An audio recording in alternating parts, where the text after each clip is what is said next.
Penuel, Accept gift. how you doing, man? I'm excited because this is an experimental episode and I'm on the other side and you're on the other side. So I think this is pretty dope and I'm hoping it's the beginning of something special. Wow, that's super dope. Just to break the ice, I want to ask you something. Ne? A lot of people admire you and they take advice from you and they use your advice to pick themselves up in a way. Do you ever have bad days in a way? I have bad days a lot of times. Stress from different things. Money, which stresses everyone. When you're sick, I hate being sick. I think part of the reason I don't drink alcohol is because I like being in full control of my consciousness and my body. So when I'm sick, I feel helpless. And that really pisses me off. So I do have bad days, but I've said before that I suffer from a very huge ego. I call myself God. I believe I'm a gift unto this world, even though I wasn't named gift like you. Great, my man. And because of that, no matter how bad things get, I know I will always rise up and become bigger, better. And it's just a stumbling block. And now we've found a belief system. Well, it's an old one, Greek, Stoicism, I think is what it's called. But what about Andrew Tate, about Jordan Peterson speaks about being like a real man, overcoming obstacles and embracing and understanding. I think Marcus Aurelius was another great guy in that space. Life is meant to be difficult. Life is meant to be tough. It's a reality. It's not meant to be easy, and we've been misled. Life is meant to be difficult, and the beauty of life is in you building yourself into becoming something stronger than life, so that it then becomes easy, so that life becomes your bitch. So yeah, but I do have bad days. Wow. When you have bad days, are you mood orientated in a way, Uguti? Because you have a lot of plans, you have a lot of things you need to do, and you cannot plan, Uguti, today I'm going to have a bad day. When you have bad days, do you operate regardless of having a bad day, and how do you do it if you do so? My mindset has changed a lot. So today I can answer comfortably, whether it's raining, saspan. But I've been depressed 3 times. All 3 times have been because of women. The 3rd time was because of a woman and business failure. So it was a double hit. During those times, I actually withdrew from the world, stayed indoors. I used to cry at night. I wasn't okay. So I didn't fight through. The weird thing is I worry today that the reason why I've become so mentally strong is because my mind took a hit and I learned to fight my way back mentally. Would my mind be this strong if I hadn't been depressed and gotten out? And the reason I worry is because I'm a father of 6 children. How do I get my children to be mentally strong without necessarily having to suffer and struggle? So I'm tough with that. But today, almost everywhere I go, I don't expect the worst, but I plan for the worst. If I'm going on a road trip, I'm like, the car might die on the road. We might be in a car accident. Do I know who I'm going to call? Do we have a weapon if someone stops us in the car? What happens if someone dies, including myself? What happens if someone is hospitalized? And once my mind has been able to program that, I'm happy to travel. So I work on something called worst case scenario planning. I plan for the worst. I expect the best. And then whatever happens, I take it with a smile. Wow. Your superiority complex, it fascinates me so much. As black people, I wouldn't say we are groomed to have an inferiority complex, but we're always on some, everybody is modest, as they call it. Yes. How did you build up your superiority complex? By being a student of life, by being a student of history. We are raised by systems that condition us. And they condition us in various ways. And for black Africans, from when I was born, 1986, school had a big factor to play. The church had a big factor to play. Culture had a big factor to play. And then mainstream media. Today we've got social media. And almost all of them, for the black African child, they program you, number one, to chase for a job. That's the highlight of success for the black child, getting a good job. The highlight for a black child is getting a bond for your house. And then from a cultural and church perspective, from church we're taught to be the Lamb of God, to humble yourself before God. From a cultural perspective, I grew up in the Zulu nation. Ukuzithoba nokuhlonipha is a huge thing. Ukuzehlisa, humility. When you study the real world, when you study history, and you look at the nations that have become powerful, even in the Zulu nation, if you look at what it took for Ushaga to become king of a mighty nation, it wasn't humility. It wasn't ukuzehlisa nokuyithoba. It was a superiority complex. So you need to decide in life if you're comfortable being a sheep, a lamb of God, if you're comfortable being a follower of some king somewhere, or if something inside you is saying, I think I can take this guy on. Why is Cyril president? What makes him special that I can't do it? What makes King Charles special? Yes, he was born in the right family, but masingaphuma siye ngaphandle manje ngithi baba sibhekane mina nawe manje. Whoever wins gets the United Kingdom. I've learned to build my mind through studying the greatest men and women I admire. And they taught me that to become great, you have to take the unpopular path. And you almost have to do everything that people say you mustn't.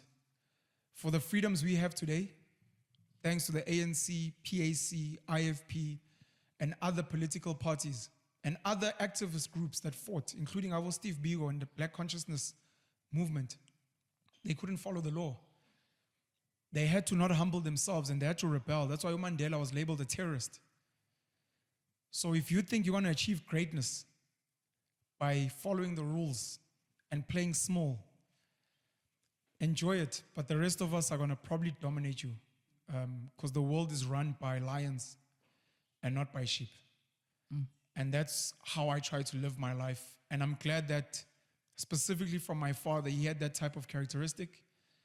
From the people that I gravitate towards, I think you've seen in some of the interviews we've had my brother here. And luckily we bounce energy off each other. I may not gym as hard as he does, because my brother hits the gym hard. I may not love guns the way he does. I may not be as alpha as he is, but I'd like to think naye. Angimsabi, just like angisabi inkosi yakwaZulu, angisabi president of South Africa, angimsabu Putin, angimsabu Trump, angimsabu Biden, angimsabu Kim in North Korea. There is no man on this planet that I fear. And I think my brother's the same, and some of the people that we associate with have the same mindset. And it almost becomes funny that other people don't have the same. Because you guys leave yourselves open to being dominated by people like us, which is nice for us, but it's not necessary. How do I become the best version of Cristiano Ronaldo I can be without a Lionel Messi? I need the challenge because it brings out the best in me. If I've got no challenge, you actually make me weaker. So I hope that more and more men will rise and become strong and become great so that we can live in a world where when we challenge each other, we're like, we're having a great time. You know, back in KwaZulu in the day, Gwagulwa, when I was a boy in Vashem seeing, soon as you arrive, all the boys, they challenge you. And the reason they do that is because they want to figure out where to put you in the hierarchy. It's seen as a bad thing, but it's a necessary thing. And it's not done out of malice. It's just to see, are you more powerful than us? Today, we do it in a money sense. How much money do you have? Hey, I got man, so well on the eyes, whatever. For some people, it's an academic sense, which Dr. Banlo, so I'm jelly. But back in the day, it was just physical. I'm asking, why can you not tick all the boxes? Have as much money as you can, be as academically gifted as you can, and then have the physical prowess as well to be like, I want to become the greatest man that ever lived. If not in the world, then at least in my family.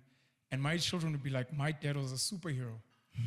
You know, so I think that's it for me. That's where the superiority complex comes from. Studying life and studying history and studying people that I admire. Wow. Yeah.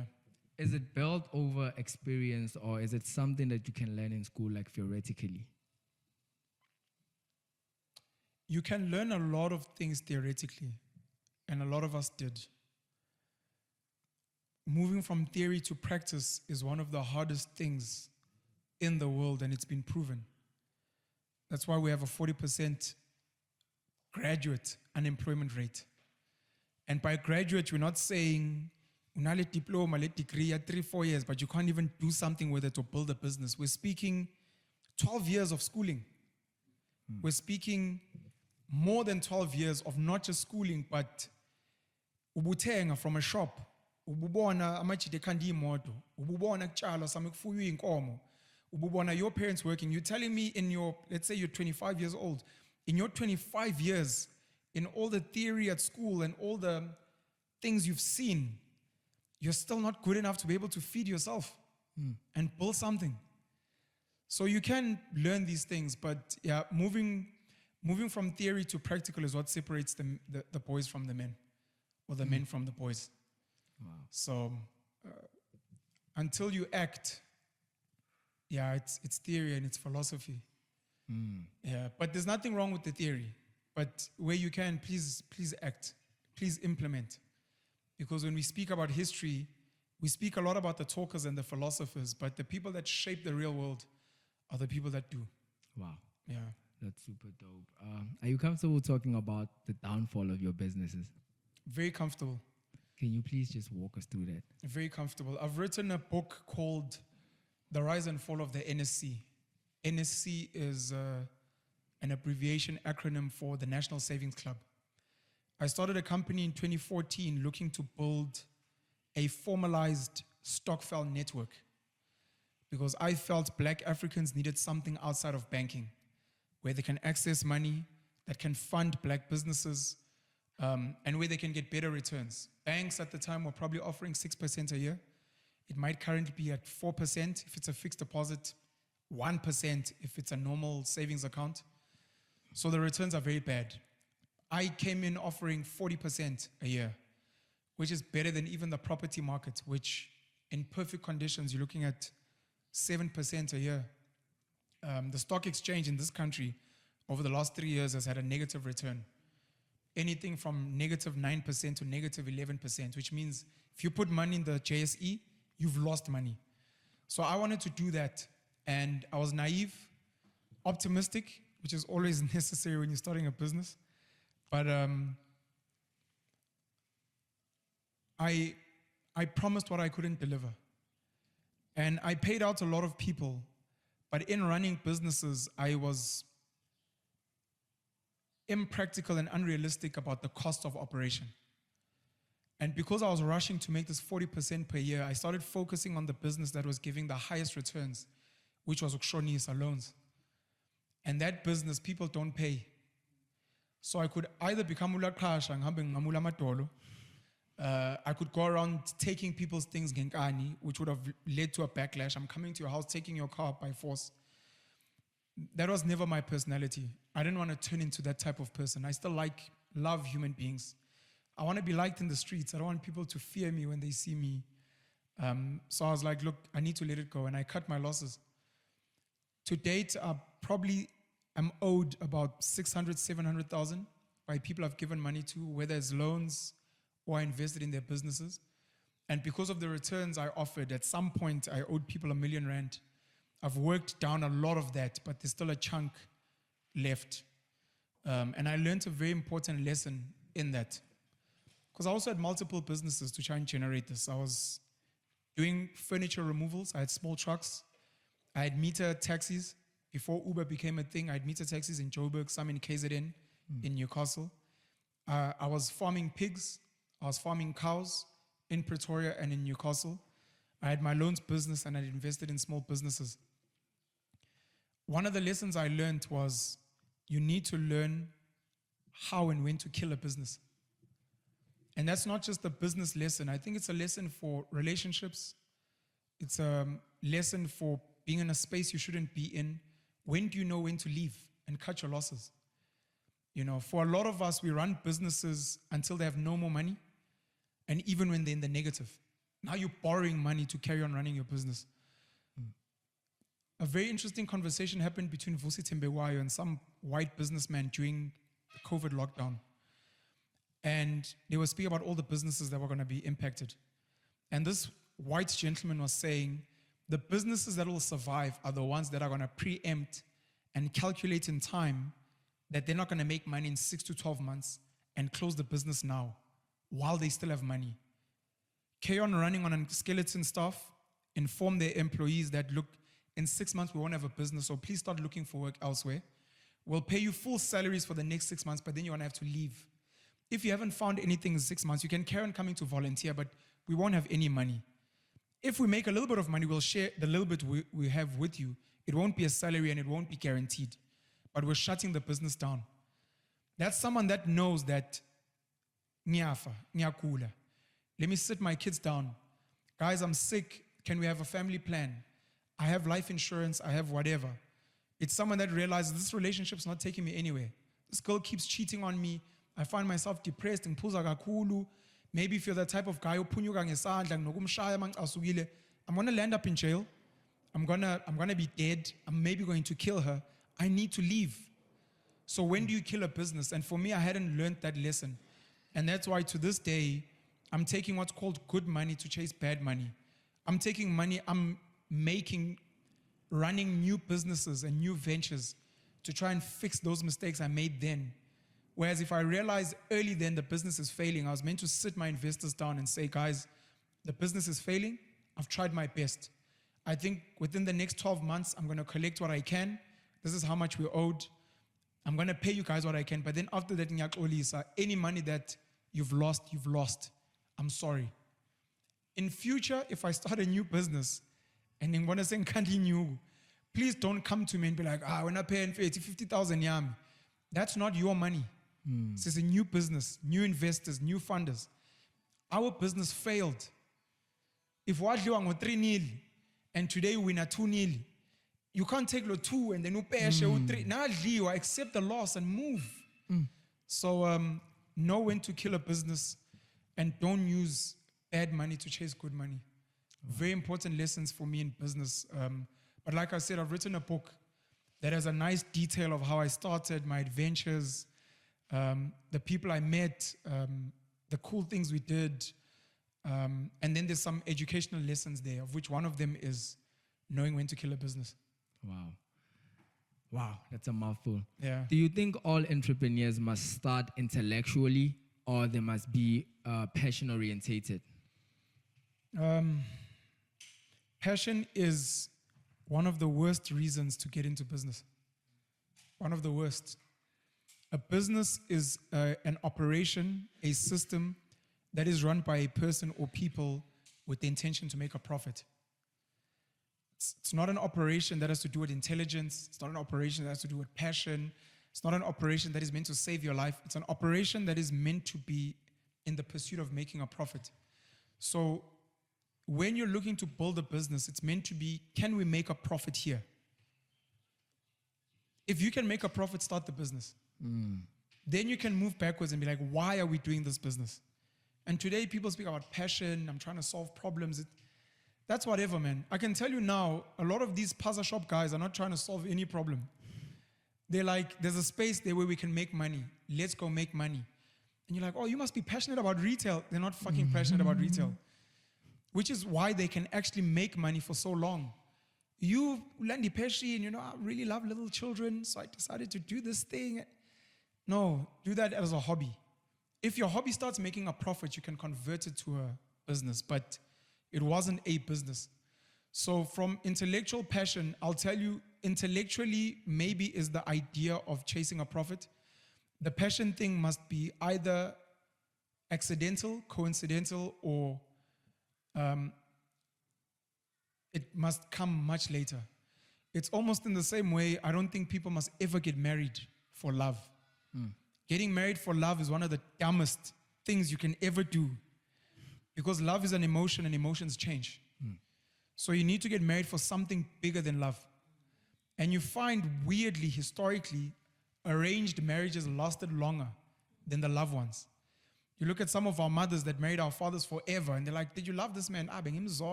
The reason they lost it was because it wasn't built on this base of love. Love changes.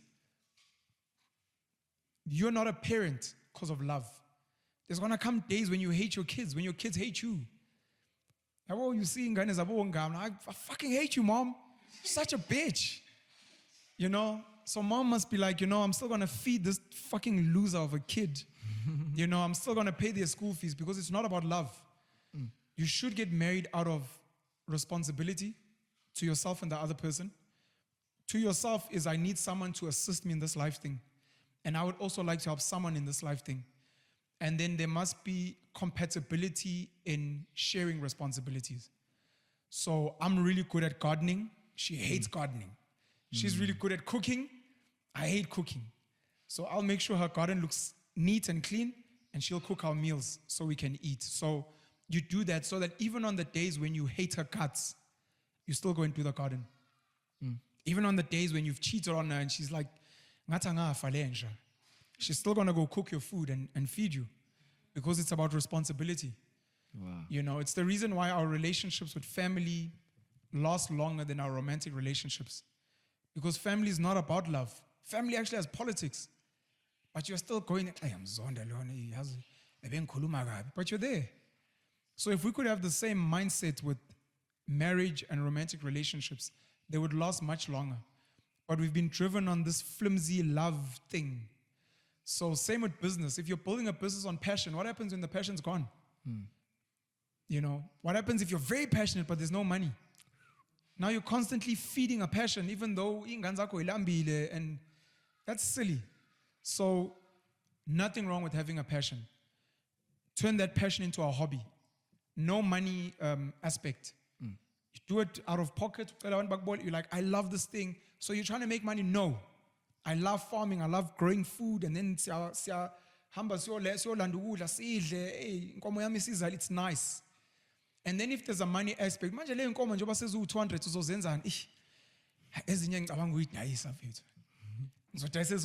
so much money. And you've got a gift. Your cows are fat. People think they well. You're like, it's because I love this thing, but it was never about money. It's one of the reasons. Let me close off with this. I was very passionate about rugby as a sport. When you get into the rugby space, which is mostly dominated by white Afrikaans people and also colored gents, Namaxhosa to some degree, Black Xhosa men. No child in primary school, in high school, maybe even at tertiary, no child who is passionate about rugby ever talks about money. Ever. You can go and speak to almost all the Springboks and ask them, so when you were young, you were like, I want to become a Springbok because I want to become rich. Never. I wanted to become a Springbok because I love the sport and I want to play and I want to be with the chance. So, passion, hobby, if your hobby makes money, you're winning. Wow. When we talk about passion and business, artists come to mind. Do you think artists should first learn to be entrepreneurs if they're thinking of taking art as a long-term career? You're asking a rhetorical question. Could I say no? I can't say no. I'll say this. I made a video a couple of years ago speaking about the entertainment industry, and I was speaking about acting. And I was saying, if you're a young kid in high school and you want to become an actor in South Africa, please get a side business. Because there isn't much money there. Very few people make money. Whether it's acting or rapping, whatever. Very few people. So get a side business. If not a side business, then study something that will feed you. Education, nursing, or something that you're like, yabola, na qualifier, ngizothola ispan, ngiholo 10,000, 15. Then you can chase this thing on the side. Your question is more about learning the business of the thing before engaging the thing, of which my advice is before you even start the learning of the business of the thing, find something that can make you money and feed you. And then I guess the second piece would be what you're suggesting. Go and understand the business of your industry. After you understand the business of your industry, then you can go in. Then when you're being paid peanuts or whatever, you understand the business. So many people don't understand the business, they get angry. And even after they've learned the business, the bottom line is you still don't have a side business or a job that will feed you. So go sort that out if you can. If you're lucky, jola no muntu nespan is grand. no, my husband, is an accountant. Yeah. No, the thing is my wife is an engineer, so I get to push my passion. That's nice, if you can have that advantage. But otherwise, told us something that's stable. It is becoming almost a matter of life and death for everyone, not just people in the creative industry, to gain financial literacy. We don't understand money. We don't understand how money moves, how it works, how things are priced. Uvatiswa, her surname. She was a main actress on one of the Ferguson Films shows. She complained about the money she was being paid. She penned an open letter to the Fergusons and I think just to the industry at large. I remember Intaba said Dubai was also complaining. I was maybe a whole 3.7 at Ambitious. And Ambitious has lost a lot of artists. About MT, about Aries, I think it was Java because of the monies they were earning. Two things. The first one is Uvatiswa said something very important, which I think to this day we haven't fully discussed. She said, when I go to a magazine shoot, for whatever magazine in this country, and I get there, the studio that we're in is being rented. Someone got paid. The cameras that are being used to shoot me, maybe were rented or bought. Someone got paid. The person coming to do my wardrobe is getting paid. The person doing my makeup is getting paid. The person maybe interviewing me is getting paid. The magazine I'm shooting for, or the platform, the TV interview, or the radio, they're gonna make money off this. I'm the only person in that whole room. It's gonna make money. I'm the only one who's not gonna get paid. Yes, they'll tell me it's exposure, what, but why am I not getting paid? Because you guys, Njoba, let's say a radio interview, interviewing AKA Caspanyo Vest, Nasty C. In that slot, they're gonna get a lot of people tuning in to listen, and it's gonna bump up advertising rates. Advertisers are gonna wanna advertise because that guy is there. Why is that guy not getting a cut of that money? But the radio DJ is getting money.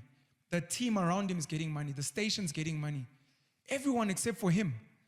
So I think that was pretty dope that you raised that. And it's something a lot of us need to consider. And I'm saying this on this platform now because as much as about YouTube and these guys don't pay us enough money, at some point we need to be like, if you're doing interviews with guests and you're making 100 Rand from the views, discuss with your guest. We're going to make 100 Rand from this interview. Niyaz with your Uber or your taxi, it was 30 Rand. We can try and subsidize, or we can pay you, or you can do us a favor, or when you're there, because we can't pay you, if you have any side hustle, please use it on the platform, advertise, so that at least glamour views lawa, you'll make money in another way. Someone will be like, interview yako, and you're like, at least gain something, so that we need to have that. It can't be that podcasters are potentially making 5,000, 10,000 Rand per interview, but the guest got nothing. Yes, there's a team that needs to be paid. We understand it's not much money, but 500 Rand is just to give my takes or or something. The second part was I wrote 2 pieces. I know one went viral recent, and it's an old piece. I'll speak about DJ Sbu and Zahara. But it's an old piece I wrote, and people are like, you're defending Usbu, and I'm like, it's so lame. Just because you guys know me today. The one is on how record labels work, and the other one is on how TV production works. And it's part of financial literacy. Understand that I'm the star. I'm the main guy, minister. And I'm getting paid 40,000 Rand. And then I find out this show gets paid 500,000 per episode. But I'm getting 40,000 a month. And I'm like, no, fuck that. I want more. And I'm like, can people explain why? Why do you think you need more? You mean stuff it. They were kind of 500,000. And it's like, do you understand everyone in the value chain that needs to get paid? The 500,000 for the production company needs to pay head office for the production company because they've got a team there. They need to pay the camera guys. They need to pay the marketers. They need to pay the wardrobe, makeup, catering. What about all your other co-stars? What about all the extras? What about the location where you're filming? What about insurance? What about the equipment? Obviously, the people who run the production company want to make some profits as well. Do you understand that? Do you understand how much you're worth?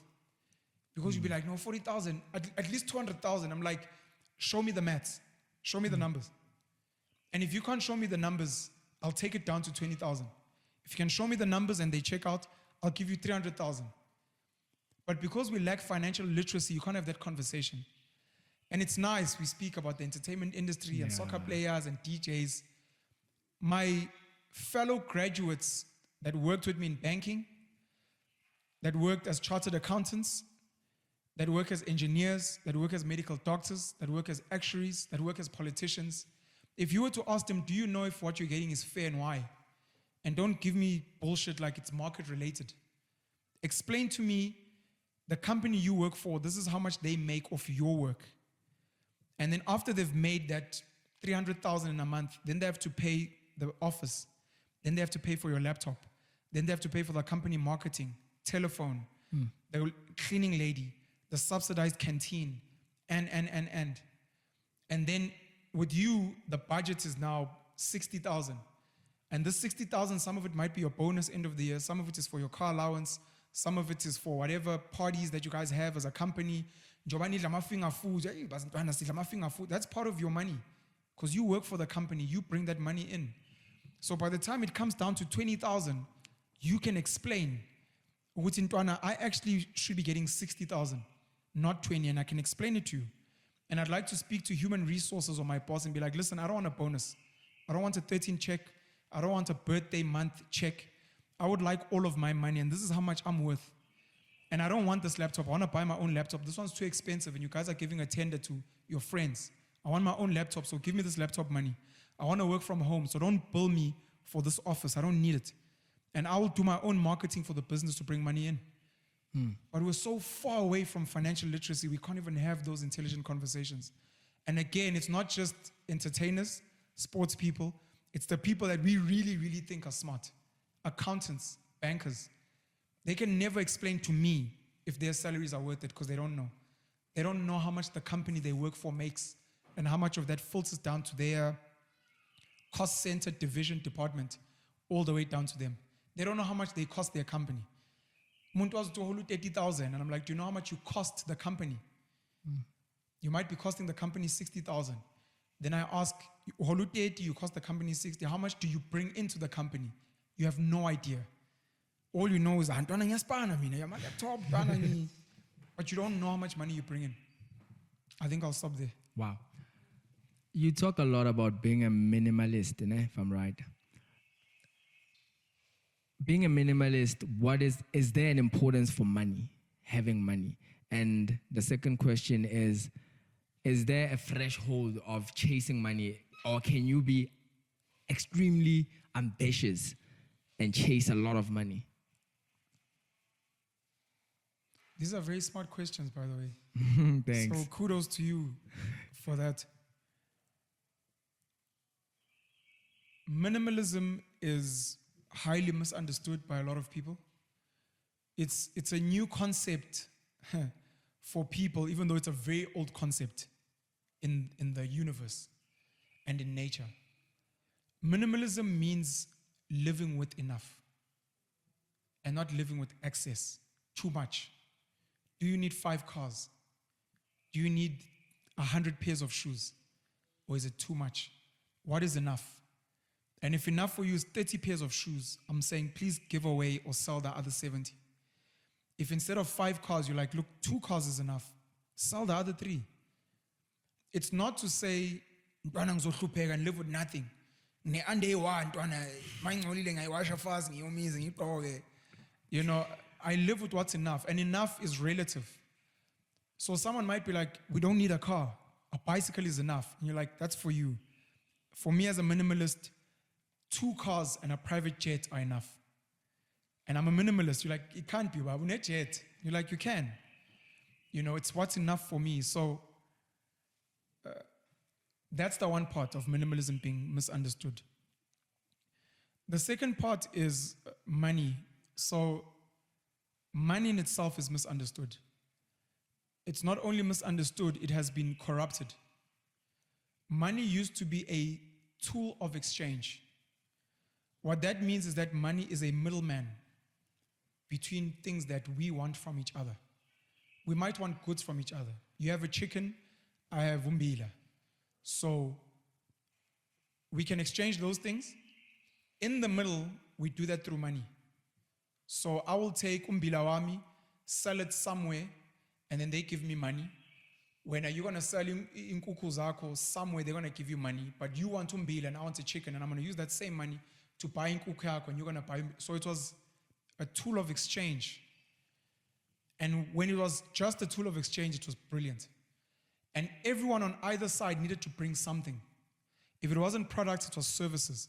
So I have umbila, you don't have inkukhu, but you have an ability, you wash yami.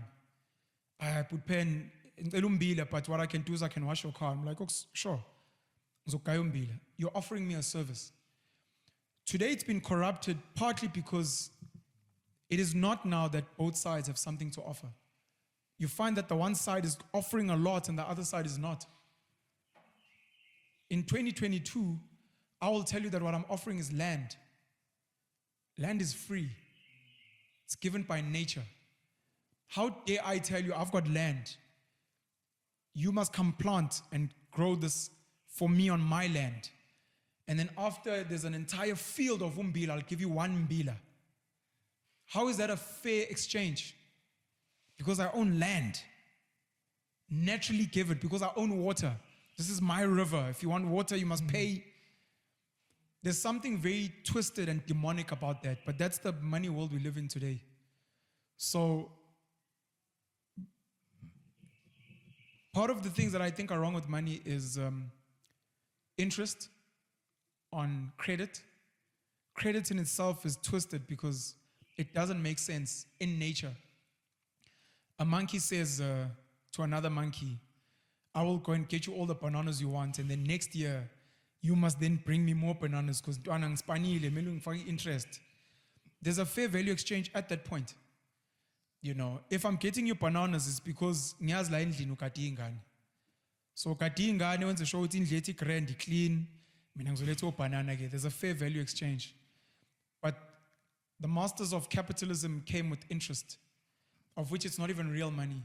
They print money in something called fractional reserve banking, where a bank is given by the Reserve Bank 1 rand, and with that 1 rand, they can loan out 10 rand, of which 9 rand didn't exist before. So where's it coming from? And on that 10 rand they've loaned out, they still charge an interest of another 2 rand. So the bank is going to get 12 rand back. Meanwhile, the Reserve Bank gave them 1 rand. Where's this money coming from? And you, the real person who's growing umbila, farming, offering a service, you must go and labor for 12 rand when the real value that ever existed was 1 rand, which means it's a form of exploitation. So interest on credit is one. Another one is what we call inflation. Inflation is how the powerful and the rich steal money from the poor. So all of us have the same 1 million rand this year. And then in 10 years' time, they say because of inflation, the value's gone down from 1 million to 800,000. So what you could buy with 1 million rand back then, you can only buy 800,000 rand worth of stuff now. Where did the money go? Nowhere. They just decided. But everyone knows the price of things go up. The price of things go up because people say so. Because inkomo is inkomo is inkomo is inkomo. Why was inkomo last year 5,000 and this year 8,000? When it's still the same inkomo. Because someone decided. And because of that, the rich and powerful, for those who don't have, they take your real things with inflation because they still have the cow. But now you need to work harder to get the same cow. Last year you needed to work 5,000 rand to nkomo. This year you have to work for 8,000 rand, sell more things to get the same nkomo. So you're working harder for this thing that this person has. Another one is what's called speculation. Recently we found out that Mark Zuckerberg at Facebook in the last year has lost $100 billion in his net worth. And one of the questions that you get asked is, yeah, he must be sad. He's not sad. Why not? Because it wasn't real money. It was the valuation of his shares in his company. Someone decided at some point that Facebook is worth this much. And then this year they decided to do it this much. It's like your own house or your mother's house. This year it's worth 500,000. Next year it talks or can't be how train there, it's worth $1 million. Hey, no, it's back to 500,000. abafana sebedayisa ama-drugs, hey, now it's worth 200. Who decided that? It's just people. The house is still the house. Still has the same number of rooms. It's still the same structure. So they play these games and they fucked up with this very beautiful tool of exchange. So your question was about minimalism and money. Minimalists, normal human beings, good human beings are comfortable with exchange and using tools of exchange where there's fair value. The problem is this idea now that money has become corrupted. And if you're a minimalist, hopefully, you will focus on true value and not the noise. But outside of that, if you're the type of minimalist who needs a private jet, by all means, Baba, make money and get a jet. Warren Buffett, for the longest time, was flying normal airlines, economy. He's very stingy, by the way. You know, he saves a lot of money. But because he needed to get to meetings quicker, he bought a private jet. You know, he was a dollar billionaire. He didn't want a private jet, but he was like, I can keep waiting for a taxi, or I can Uber, or I can buy my own car, or I can get a driver, or I can fly private. So if I'm needed in Cape Town, I don't need to be like, say, flight into Bukele. It's like, tell the pilots that we're flying. We'll be there in an hour. So I hope I answered your questions, minimalism and money. I don't know if there was another part to the question. I think it was how is there a threshold of how much is too much? Yeah, how much is too much? Going back to the money example, there was a cap in the past based on your physical and mental abilities. So you can only plant 100 seeds of maize because you only have so many hours in a day. You can only do so much. It's one of the reasons why we had children, by the way, to extend our abilities. It's one of the reasons we got married. If you are alone as indoda, you're limited. With a woman, you can go work in the fields while she cooks the meal. Now you're winning. Now when you have children, that's why you have inganes who 10, 15. Now all of a sudden, it's beautiful. So you were limited by that naturally. Then people came up with this concept of money and capitalism where I can buy your time and your labor. And again, if I have land, if you guys want to come work the land, which is what happened with colonization and slavery in general, we had land, and it's one of the reasons why it's still a very controversial topic to this day. Capitalism is split in three: land, capital, labor. Land, we all know. Part of the land has got minerals, which is why it's valuable. Part of the land is fertile for planting. Part of the land has rivers, so it has water. Part of the land has got some of the minerals being rocks that you can use to build. Then there's labor. We also know labor. So there might be land with gold, but someone needs to dig for the gold. There might be fertile land, but someone has to plant. So that's labor. That's the second part of capitalism. It's the land, it's the labor, and then the capital. Capital, as we understand it today, is money. But capital actually means tools. So you might have land that has gold under it, and you might have labor, someone who wants to come and dig, but what are you going to dig with? And the with now is the tools: a tractor, a shovel, a fork, whatever. I said tractor. Whatever tool is needed, a crane, a plow, to maximize this space. When the colonizers came through, one of the things they focused on, and it became prevalent with the apartheid government, they shifted people off the land that was fertile, land that had mineral resources underneath. And after shifting the land, they also had all the capital. So even as a black man, you can't work any little bit of, because you don't have a tractor. You don't have a huge windmill to generate water. You don't have huge plants to manufacture.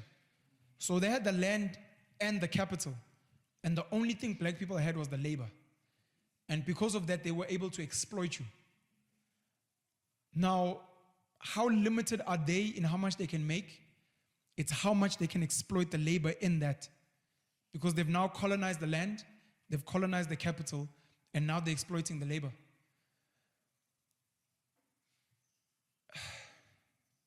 I don't have an intelligent answer for you. I do wish more people were minimalist minded, because when in this money world we live in today, where money has become corrupted, if you want to become very ambitious, it has to be at the expense of other people. We cannot all be rich. I cannot be rich endlini. We can't all be rich endlini equally, because I can't dominate you and no one is going to work. Who's going to cook? Because we all have money. Who's going to clean? So then we need to exploit the neighbors. They must come cook. They must come clean. And if all of us in the neighborhood are rich, which normally happens in some of the richer neighborhoods in this country, I'll speak about the Jewish, the Muslim, the white Afrikaner. They are rich neighborhoods. They don't work. So then they have to go and fetch other neighborhoods to work for them. That's where you get townships today where abantu bagibela itimela namabhasi ukuyosebenzela abelungu. Oh, mama babesebenza emakhishini. Ubaba kade yi-garden boy. Because they're all rich there. No one wants to work. Now, when the entire country is rich, China, America, then you need to go and exploit other countries. America exploited Chinese labor for a long time. The Chinese currently are making money off other nations. So you almost can never have financial freedom without financial bondage somewhere else. So if ever you want to be very rich, it has to be at the financial oppression of someone else. And there is enough. Every rich person has 24 hours. Every rich person can only sleep in so many beds, can only drive so many cars, can only eat so much food. And yet they have wealth, generational wealth. I said Mark Zuckerberg lost 100 billion US dollars. Imagine if that was cash. Even if you were to challenge him, would challenge you to spend this money every day, he wouldn't be able to. It's too much money. It's too much. It's too much. Way too much. So we need to have a cap, but the world is not ready for that conversation. Because beyond a certain point, wealth should be taken from you and given to not the poor. So a lot of poor people are lazy and they don't deserve money. They need to be given to people that are talented, innovative, hardworking, so that they can capacitate themselves to do great things. And currently there's a huge link, a huge gap, de-link between the very rich and the very talented. You'd think it would be easy to find, but it's hard to find. A rich person is constantly looking for talented people to give his money to. And they struggle to find each other because the systems keep them apart. How does a billionaire in New York find Ntwana Sekasi, Soweto, to capacitate? They don't know each other. How will he ever see him? It's part of the reason why we love the internet, because it's helped a lot of people be seen where they wouldn't have been seen before. So we need to encourage more people to be like, Ntwana, put your shit on social media. You don't know who in the world is watching. They have the resources, they have the know-how, they have to capacitate you. Wow. I think that's my answer, but I don't have a smart answer to you, which is their limit. Yeah, but that's fair enough. The last question is, what's your vision for Penuelism without you in it? God forbid, if anything happens to you, if anything happens to you, what's your vision of Penuelism with you absent on earth? I would like Penuelism. So it's been changing because it's new. It's a 4-year-old baby now, 4-year toddler. Now I'm competing with belief systems that are maybe the Zulu nation in what we grew to know it was maybe a couple of generations old. Shaga's not that far away. Other beliefs are hundreds of years old. You've got Islam, Christianity that are 2,000, 2,500 years old. Judaism, which is like 4,000. Hinduism, which is older than 4,000. So it's competing with a 4,000-year-old. So Penuelism is still intwane bhaizayo, but where intwana yam is currently mangibuka, and as they grow, my wish is to really create a belief system that is rooted in the now and for the future, so that more people can leave old belief systems. The belief systems of old are great, and we need to borrow from them. You know, where human beings are in their development today is because of years and years of borrowing and stealing from people before us. Today we're using a light which comes from electricity of a light bulb that we didn't even create, but other people have added certain things to it to make it look the way it looks now. So we appreciate that. So Penuelism is going to borrow from belief systems that are old, but we need something new for us now, and something that I hope will be flexible for the future, such that in 100, in 1,000, in 5,000 years, there should be new belief systems then, I hope, but I'm hoping Penuelism will be referenced as well as part of that journey. I do hope at some point it dies off, because currently I do wish Christianity, Islam, Judaism, and some of these other things die off. We're not riding horses. When was the last time you rode a horse? No. For most people, they've never ridden a horse. Never. But that was a mode of transport because we found something better. When was the last time you made a fire to cook outside of Ibrai? But because you're like, I know, we're moving. So why are we doing that with belief systems? That made sense in a time then when we can have new belief systems now. So I'm hoping to grow this kid of a religion. I'm 36 now. Maybe I'll die if things go well at age 85. Let's say 86 for easy math. So I've got 50 years. 50 years. When I die, this child should be 54. So I'm hoping at 54, I will have built a solid enough foundation for this child to have built its own nation and people that can move in and do something great. And if it can live to 5,000 years before it dies off, I'd be very happy. But I want it to change over the 5,000 years. So I want to build, if you've ever watched X-Men, there's a character called Mystique who is like a chameleon. They change to oh, yeah, I know. Yeah, to suit the climates that they're in. Yeah. So unlike the old rigid belief systems, I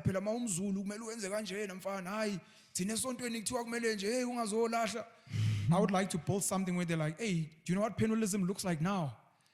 Now it's got pronouns and there are female leaders, and now Penuelism is run by children. Now apparently Penuelism, we're studying dogs, I want it to morph. But in 5,000 years, I hope it will be dead and something else must take over. Wow. Maybe even 100 years, maybe even 1,000 years. But when I die, I almost don't care. I'll be gone. Someone else can hijack it and rebrand it and put a white mlung on a cross and be like, no, this is what it is. And be like, but this looks like Penuelism. You know what I mean? So that's my wish. Wow. Thank you. Penuel, thank you very much, man. Gift, I think this was a great interview, dog, and I'm so proud of you, not just for this interview. Like I said, this was an experiment. I think it's a highly successful experiment, and it's a challenge to me and to you and to the rest of the crew to have you more behind camera. I'll do a bit of mentorship, I'll jump on, but if we're not doing this for skills transfer, then what the fuck are we doing? Wow.